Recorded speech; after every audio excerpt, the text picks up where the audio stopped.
নির্বাচনে নেমেছি, কিন্তু আমি পারছি না, আমার ধৈর্য কুলোচ্ছে না। ওরা যেভাবে অপপ্রচার চালাচ্ছে বিএনপির বিরুদ্ধে, আমাদের বিরুদ্ধে, আমি সহ্য করতে পারছি না।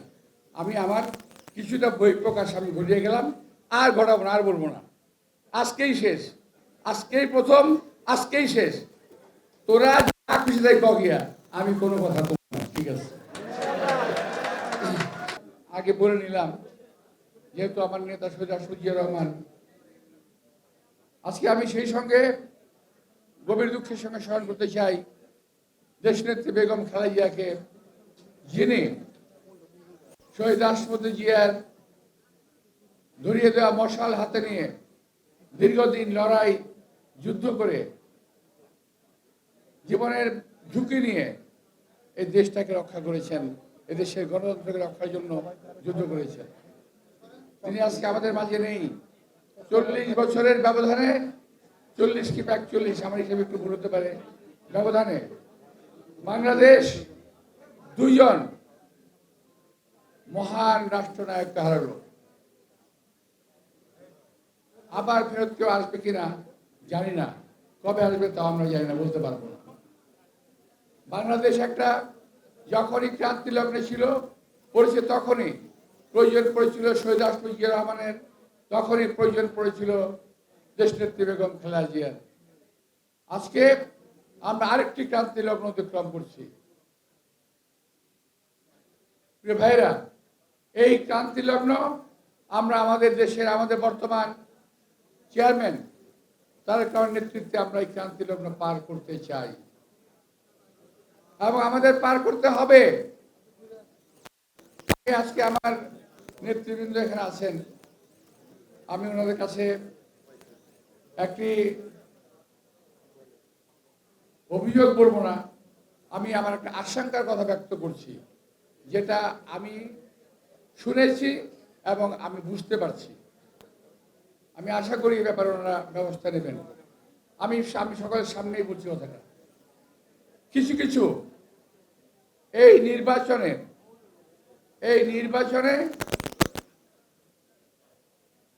কিছু কিছু সিট, কিছু কিছু দলের ইলেকশন ইঞ্জিনিয়ারিং এর মাধ্যমে তারা জয়লাভ করার চেষ্টা করবে, নিয়েই যাবে জোরজবস্তি করে। আমি আশঙ্কা করছি এবং আমি শুনেছি, আমি জেনেছি। আমি প্রমাণ দিতে পারবো না শেষ হওয়ার আগ পর্যন্ত, কিন্তু কথাটা বাস্তব।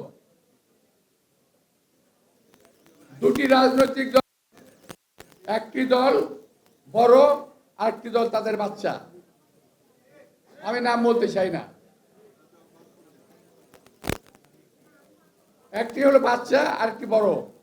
বাচ্চাদের সব সিট পেতে হবে, এবং এই ব্যাপারে তারা উচ্চ পর্যায়ে, সরকারের উচ্চ পর্যায়ের লোকজনের সঙ্গে বৈঠক করেছে। তারা কিভাবে ইঞ্জিনিয়ারিং করে এই সিটগুলো জিতে যাবে, যাতে বিএনপি ক্ষমতায় আসতে না পারে, এবং যাতে এই ধরনের লোকগুলো, সেই মূল এবং তার বাচ্চা, তারা যেন ক্ষমতায় আসতে পারে, এই প্রক্রিয়া তারা চালিয়ে যাচ্ছে। আপনি খেয়াল করে দেখেন এদের নির্বাচনী প্রক্রিয়া এবং প্রচারণা অত্যন্ত দুর্বল, নাই বললেই চলে। তারপরেও তারা হুঙ্কার ছাড়ে তারা ক্ষমতায় যাবে, তারাই জিতবে, তারাই দেশ চালাবে। কি করে সম্ভব যদি নির্বাচন ইঞ্জিনিয়ারিং না করে তারা? আমি মনে করি আমার দল এবং দেশবাসী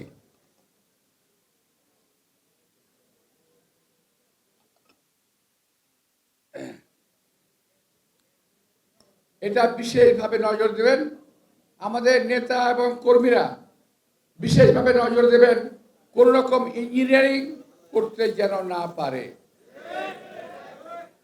আজকে এখানে আমাদের নির্বাচন পরিচালনা কমিটির আহ্বায়ক সাহেব রয়েছেন, আমার শ্রদ্ধেয় নেতা নজরুল ইসলাম খান আছেন, আমাদের পার্টির সেক্রেটারি জেনারেল মির্জা ফখরুল ইসলাম আলমগীর। আমি ওনাদের কাছে বলবো, আমার এই কথাগুলোকে দয়া করে অবজ্ঞা করবেন না, কাজে লাগবে। যদি কথাটা শোনেন কাজে লাগবে, না শুনলে কিন্তু ক্ষতি হয়ে যাওয়ার সমূহ সম্ভাবনা আছে। আমি কথা বললাম। যাই হোক প্রিয় ভাইয়েরা, আমি প্রথমেই বলতে চেয়েছিলাম যেটা, আমি কথাগুলো আমার বক্তব্য শেষ করে দিচ্ছি, এখন আপনাদের সাথে মজা করবো আমি। সেটা হলো, আমি যখন মঞ্চে দাঁড়াই আপনারা খুব স্লোগান দিলেন, তাই না? পৃথিবীর সবচেয়ে সহজ কাজ সমাবেশ এবং স্লোগান দেওয়া, সবচেয়ে সহজ কাজ। সবচেয়ে কঠিন কাজ কোনটা? নির্বাচনে জয়লাভ করা।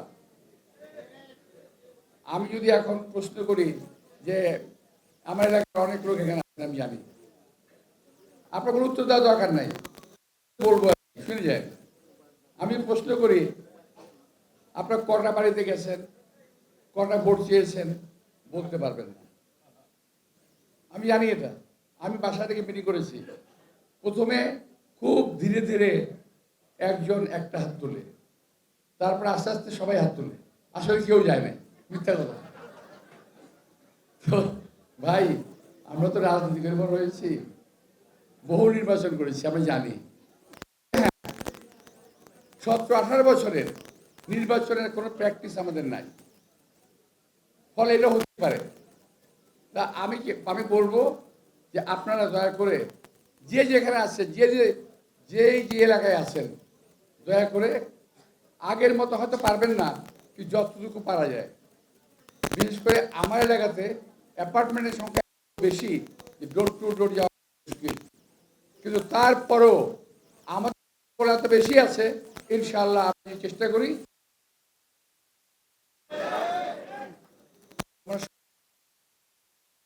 হ্যাঁ বেশিরভাগ। আচ্ছা, সবাইকে যেতে হবে, লিফলেট পোস্টার সব রেডি আছে, এখন যেতে হবে। আর একটা বিষয়, আমাদের বিরুদ্ধে কিছু কিছু ছেলেপেলে আছে যারা খুব আজে বাজে কথা বলতেছে সোশ্যাল মিডিয়ায়, দেখেছেন না? খুব আজে বাজে কথা বলতেছে। কিছুটা দুদু বলে গেছে, আমি তার জেদ টেনে বলছি যে তারা অপকর্ম করতেছে, নিজেরা চাপিয়ে দিচ্ছে বিএনপির উপরে, নিজেরা চাঁদাবাজি করতেছে, নিজেরা চাপিয়ে দিচ্ছে বিএনপির উপরে। কি দুর্ভাগ্য আমাদের, ওদের সরকার ক্ষমতায়, আর আপনারা বলেন যে বিএনপি চাঁদাবাজি করে। সরকার কি করে? বিএনপির হাতে যে ক্ষমতা ছিল, সেই ক্ষমতা দিয়ে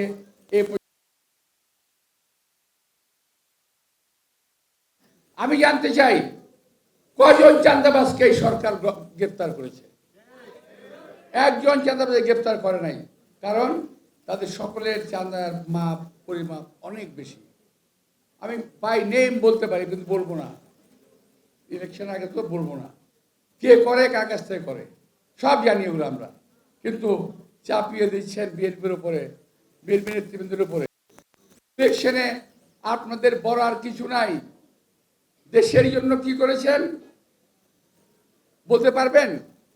যারা কথা বলেন, অনেকে বলে যে আমরা দুইবার বলে আওয়ামী লীগকে ভোট দিলেন, বিএনপিকে ভোট দিলেন, এবার আমাদেরকে দেন, আমাদের একবার দেখেন। কেন ভাই, 71 আপনাদের আমরা দেখি নাই? কিভাবে মানুষকে কচুকারা করেছেন, কিভাবে দালালি করেছেন, কিভাবে আমার মা বোনদের ইজ্জত হানি করেছেন, এটা কি আমরা 71 দেখি নাই? আবার আরেকজন বলে কি জানেন, ওদের বলার কিছু নাই, বলে আমরা কি একটা যোদ্ধা, বলে ওরা যোদ্ধা, একটা যোদ্ধা ওরা, আমরা মুক্তিযোদ্ধা, ওরা আর একটা যোদ্ধা। ভাই, আমরা তো মুক্তিযুদ্ধকে দেশ স্বাধীন করেছি, তোমরা কি স্বাধীন করেছো? তোমরা একটা অপশক্তিকে দেশ থেকে বিতাড়িত করেছো, ঠিক আছে, একটি করি, আমি স্বীকার করি। কিন্তু আমরাও আমাদের বয়সে এক সময় এরশাদের মতো, হাসিনার মতো স্বৈরাচারের পতন কিন্তু আমরা ঘটিয়েছি।